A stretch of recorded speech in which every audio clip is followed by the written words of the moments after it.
Hello, this is Beverly with the Intuitive Interior. This is already time for the September 2025 I Ching reading. This is the Yin Wood Rooster month. Rooster has yin metal in it, which makes it a little bit of a conflict in that metal and wood typically are conflicting in that, like the yin metal, it's like a sharpened scalpel, and the Yin Wood is climbing vines, flowers.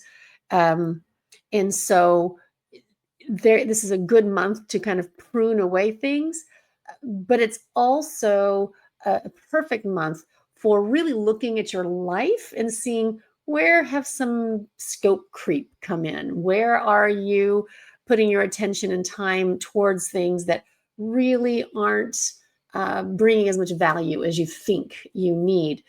This is a perfect opportunity to bring some boundaries in. Uh, the timing officially goes from September 7th through October 7th.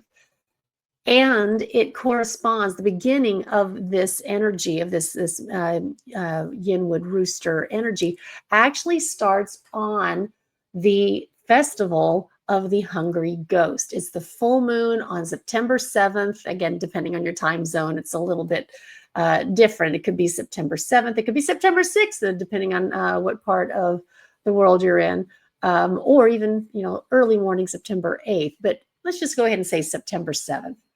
The Hungry Ghost Festival began through Buddhist traditions, um, probably around several centuries ago. And think of it as Day of the Dead, Asian style. So it's a great time to think about your ancestors, honor your ancestors. Traditionally, people would leave food offerings out to help those souls who didn't have family members, to give them the proper burial rites. And that's why that kind of comes around. So there's a lot of superstitions that go along with this, including not staying out too late and don't point at the moon. I personally will not be charging any moon water for this particular full moon. Sometimes I do. I use it to make my joy water, which is currently on hiatus. I am in the middle of a redesign, so it will not be available for a little while. That's all right. You can just wait on and for a little bit more. Because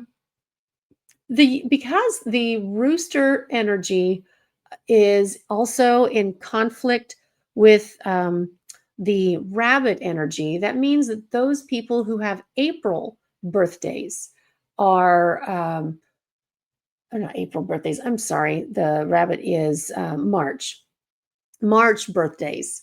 They are going to have this is really going to be supercharging you, your career wise, and whichever thing it falls in. But those typically who have April birthdays, April's their month pillar month. I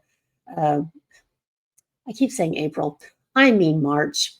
Those who have March birthdays, all those little Pisces people, this month will be, especially if you're born in March, you are going to be able to look at your career and how you're moving through that particular job in a different way. So this will be a perfect month to take a fresh start, get a fresh set of eyes on that. The pig people are still, this is still the conflict year for that all year long. All right. The cards, though, again, talk about the need to rest. We've had a lot going on. We had a lot of hot summer stuff happening.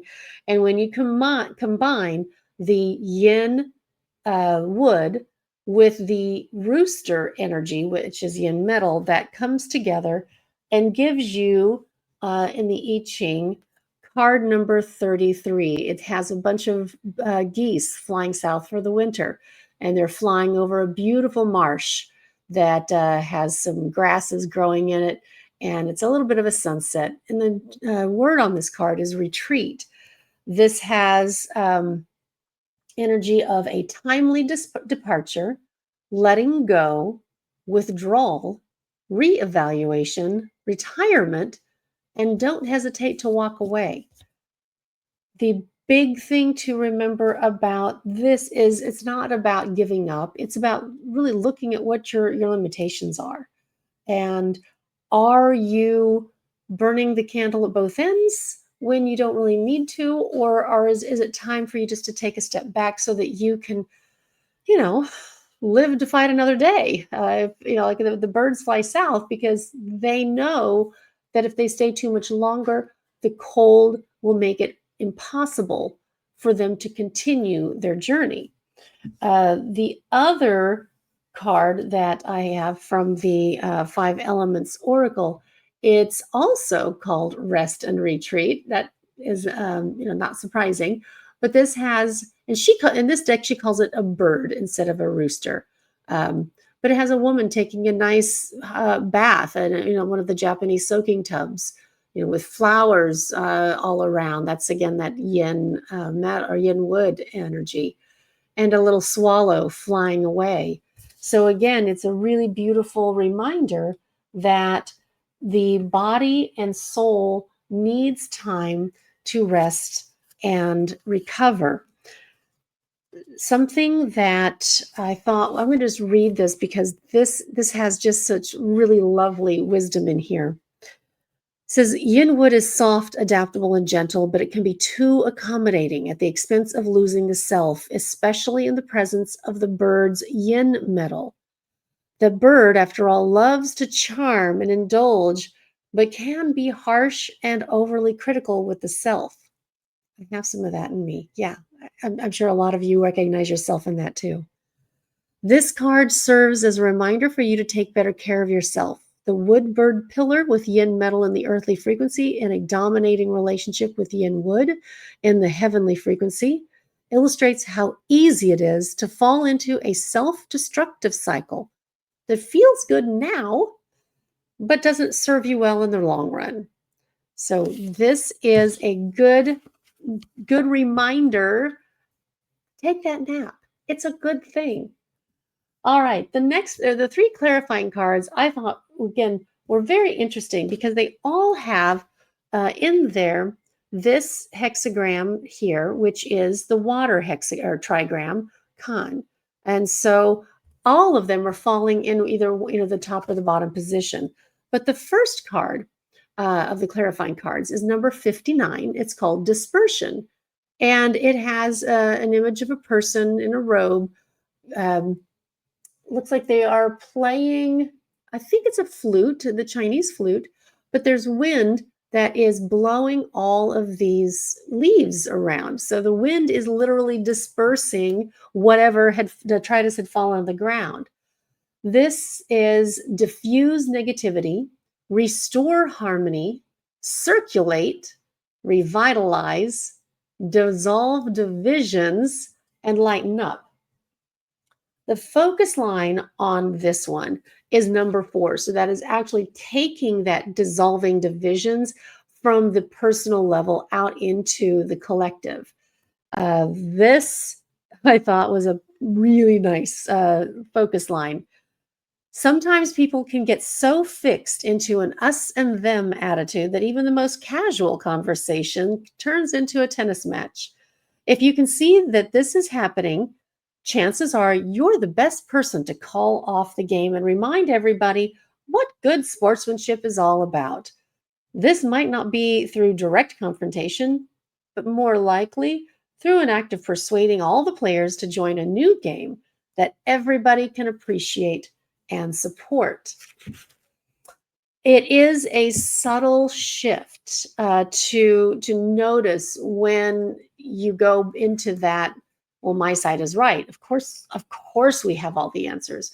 Well, how can we learn from each other?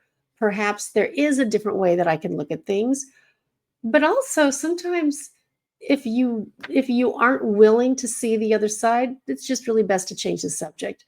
Because if you're not willing to look at, if you're like, is it possible that I've been duped? Is it possible that the sources that I thought were accurate really weren't so accurate? then it's time to look at, maybe we just can't talk about that. There are times when you you can it takes softness to dissolve that rigidity.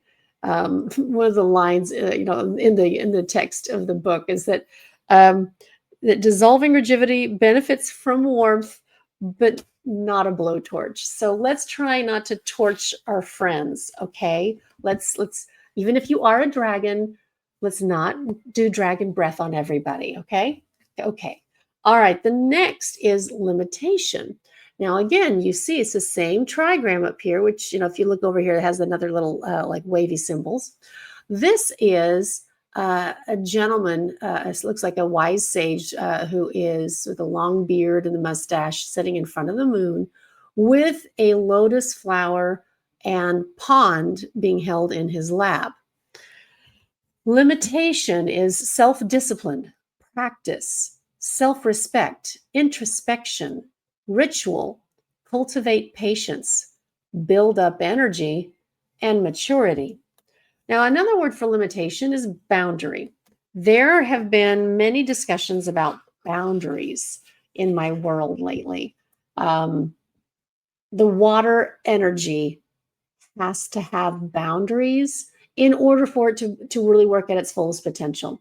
Um, I have a glass of water. I couldn't drink this water if I didn't have the boundary, the container of the glass, in order to be able to have it nourish my body. I mean, yeah, we've all had the experience of trying to drink water from a hose. Well, okay, maybe that was just me in my childhood. Um, but even the hose is a boundary. Without that, it doesn't go from point A to point B. So, this is one of those limits that nature requires of us, to not squander our emotions, to not squander our riches, to not squander our energy. So, again, coming back to the first theme of rest and recover, the boundary that we need is to make sure that we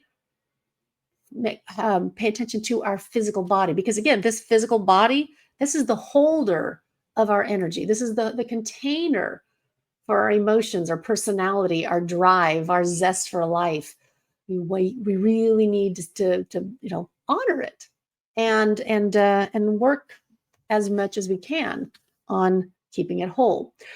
This focus line is line 3. Line 3 is really about beginning that self-actualization process before you take all that good hard work that you've worked on, uh, and it's really solidifying all of that into your core purpose that's being held in your chakra, the third chakra, and then moving ahead.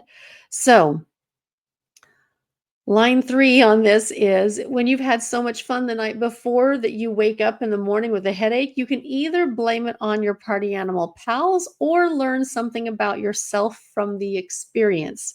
If you make the right choice in dealing with any hangover you might be feeling now, you will decrease your chances of repeating the same headache twice. I only laugh because I think we've all had those experiences of overindulgence. Um, Overindulgence, of course, is a lack of a boundary. All right, so the final clarifying card, Youthful Folly. It has someone dressed in what can only appear to be, possibly a court jester outfit, balancing on a high wire. You only see the back. You don't see their face, so you don't know if they're scared, if they're happy, if they're having fun. Are they terrified? Um, or are they simply oblivious to the danger? The words on this are impulsiveness, immaturity, bluffing, ignorance, learning, impatience, and reckless behavior. Again, youthful folly. Sometimes you just don't know what you don't know. And you think that, well, if I admit that I don't know something, I might appear foolish. So I'm going to just bluff my way through it. I'm going to just pretend and like that there is no such thing as imposter syndrome, and just kind of go the opposite direction. It's like, well, of course I know everything. Only I can fix it. Only I can do it. And that's not the case. That is absolutely not the case. That is arrogance, and arrogance is again another situation where boundaries will find you. If maybe not right now, but they will.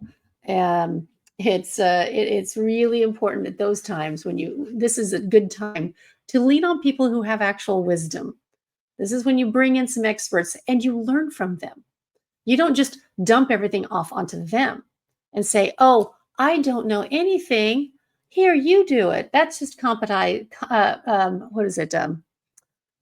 Weaponized incompetence. We don't want that either.